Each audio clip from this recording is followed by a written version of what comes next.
Okay, so next we are going to hear from Kris Lachenmeier, who is running for Tillamook School District number 9 Board of Education Director, position 4.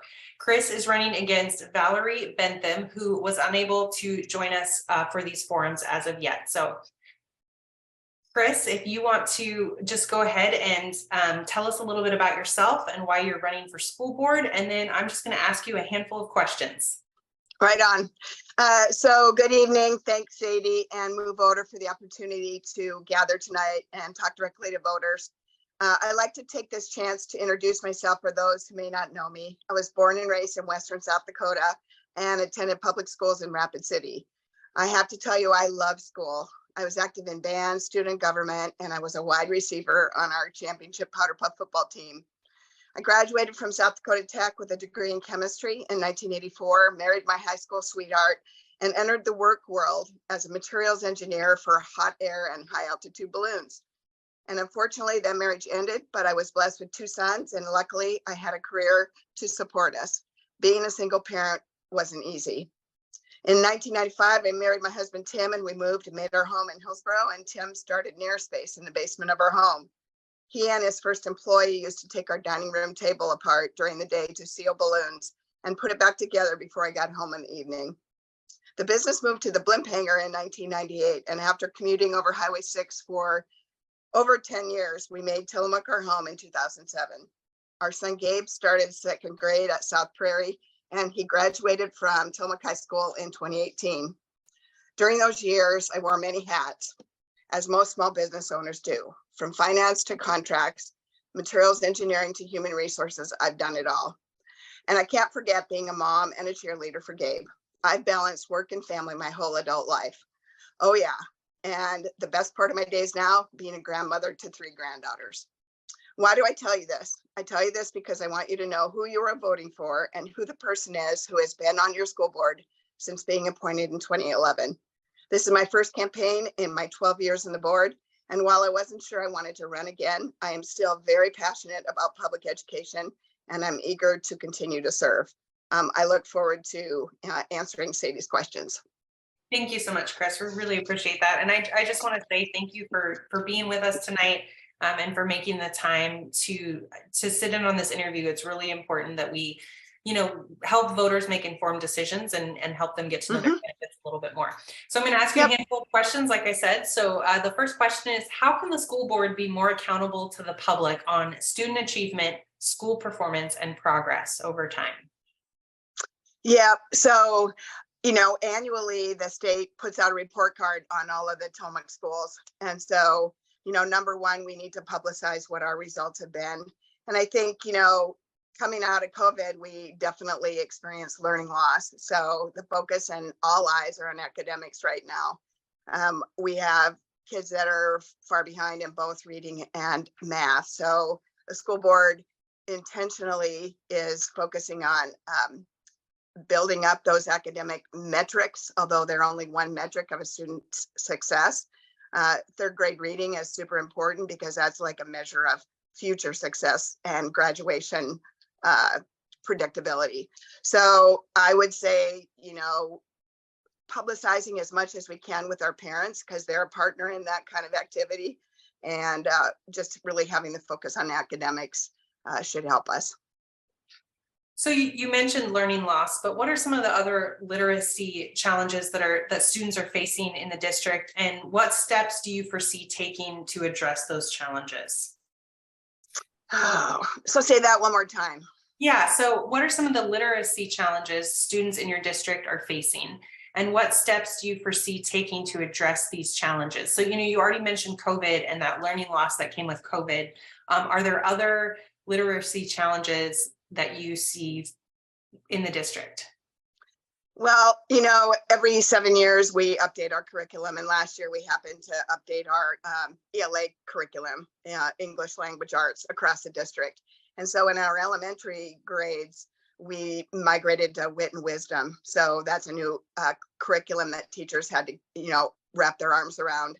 And I think there's been a challenge in doing that. Some of our earliest learners missed even preschool, and kids are sponges, right? And so when they're very young, some of those early learning seeds are planted. So we are working through some of those kids who did not have that early support. We are, putting a lot of effort into our English language learners to help with that. I mean, that's not the primary reason why kids' scores are low. I think kids just, they are struggling after COVID. Mhm. Absolutely. And then there are other challenges, right? So homelessness and poverty, that creates special challenges for students. And, a question for you is, what more can the district do to help mitigate challenges, these types of challenges, namely homelessness and poverty, so that students can succeed? Yeah, so we are very focused on supporting students at home, uh, with food pantries, not only at the junior high, but at the high school. And more recently at Wilson, there's been some efforts to support students with food going home in the afternoons. Free and reduced lunch is a way that we can help students. And I think Kurt said it earlier in his response, getting parents to fill out the application helps the district. We can partner with community organizations who are working on the same issues. We have a very high homeless population in our district. And so just being aware and empathetic for those students, relationships with staff are key. And I think we do a good job of that. But, kids don't often want to share what their situation is at home until they come in contact with a trusted adult that they know they can share their situation with. But we've bulked up counselors in all of our buildings, and next year we'll have another counselor. We'll have a full-time counselor at Wilson. So we're trying our best to be there for students. So you mentioned getting parents to fill out the form. I think you're talking about the form for free and reduced lunches. Yes. So what about students who don't have strong parental systems at home? And what is the district doing? Or if you're reelected to the school board, what are some things that you will advocate for to help students who don't have strong parental units? So I think our administrators and our secretaries in the building do a really good job of personally knowing all students. In the past, I've been attending attendance meetings, and those are focused around the table where they look at their attendance data and personally know each family and what the issues are. So for instance, last year we had a lot of students who during COVID got jobs. I'm talking about the high school specifically, got jobs and weren't being able to come to school because they had jobs. But what I saw as a school board member is that I could attend those attendance meetings and hear what some of the reasons our kids are not able to come to school. I've been I've done job shadows in the school office and listened to the secretaries, calling families. I think being intentional and knowing when kids are absent goes a long ways to parents feeling like their students belong and that their students are cared for. So as a school board member, we can reach out to different organizations in the community that can help work on that problem together. But what I see building by building in our system are people who care and really try and reach out individually to families to help support them. Great, thank you. What is your position on creating programs and incentives to enhance equity, inclusion, and diversity, especially as it applies to the LGBTQIA2S+ community and people of color? Yeah, so, one of the things that we passed a couple years ago was the Every Student Belong policy, and I think that's super important. It eliminates and doesn't allow hate symbols within our school, noose, swastika, or Confederate flag. And that policy was actually rose to the surface in the state because students in the Portland metro area complained about not feeling safe at school. And I was really proud when the Tillamook School District embraced that policy, and the current board embraces that policy. I've made it a point the last 2 years to attend a meeting of the GSA club at the high school. And so both times I'm there to listen, to hear what kids have to say. And then I report back at our board meetings about what I heard. I've been in community meetings, both at Wilson at the high school, where kids share their concerns. And so what I can do as a board member is really listen and then advocate one-on-one with our superintendent or my fellow board members. And, I welcome when people come into the boardroom and lift those issues up too. So we've had people in our boardroom who speak firsthand and let us know what's happening. Okay, great. What would you do if elected to address things like harassment, bullying, and intimidation in the school district? Yep, we have a pretty strong bullying, anti-bullying and harassment policy. And, I sit on the policy committee along with Jesse.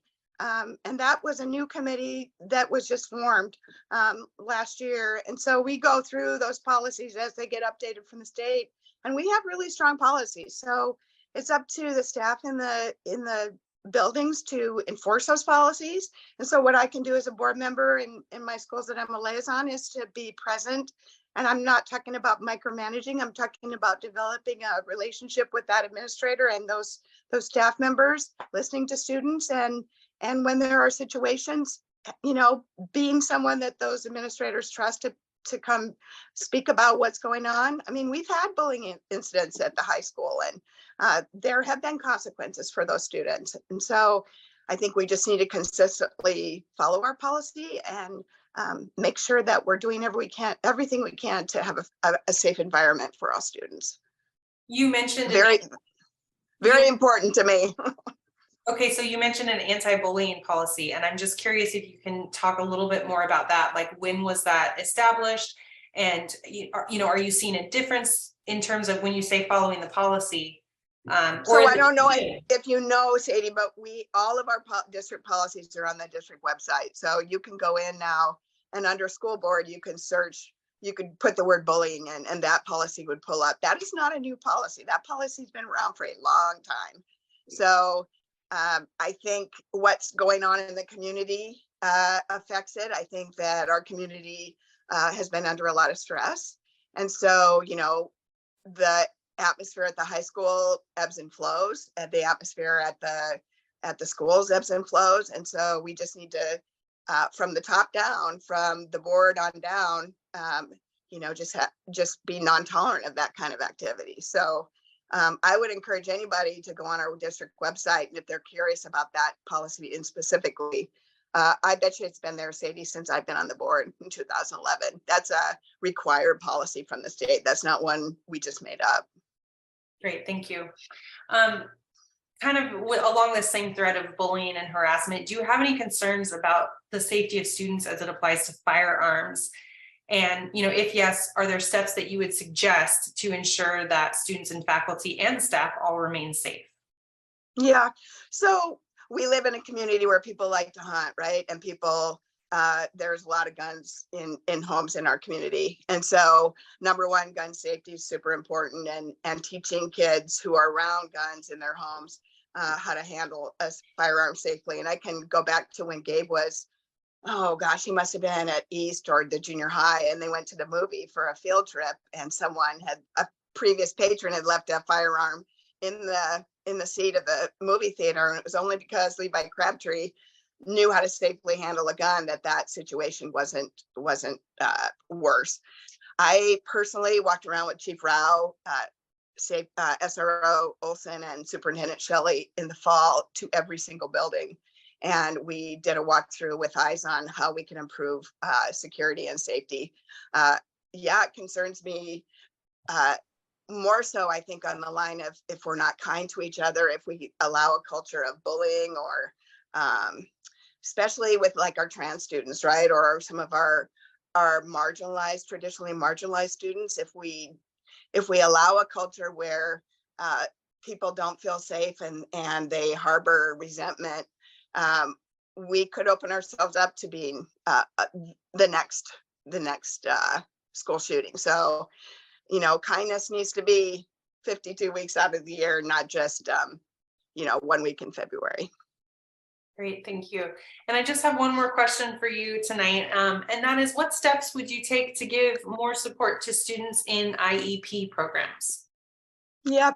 So we just had our budget meeting. I think it was Tuesday night. Anyway, we added a new position as another part-time sped and part-time HR support, because we noticed that our sped department, that Julie does a great job, but there is a lot. I mean, our percentage of students on IEPs is very high.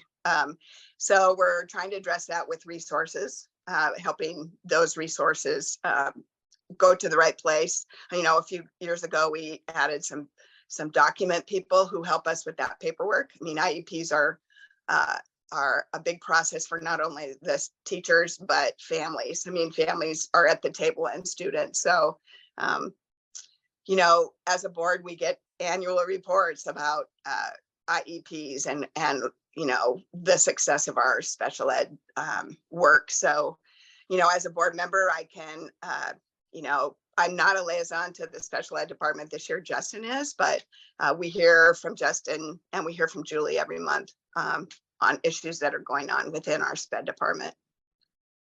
I think I can add one other thing. So during COVID, our sped students were probably the hardest hit.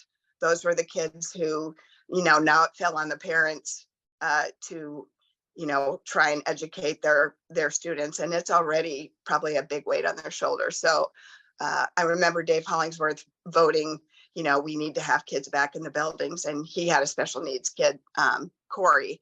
And so I think he particularly understood, you know, the burden that would be on those sped families. So I think we do a good job at SPED. Could we do better? Absolutely. And I think we're putting some more resources toward helping that be better.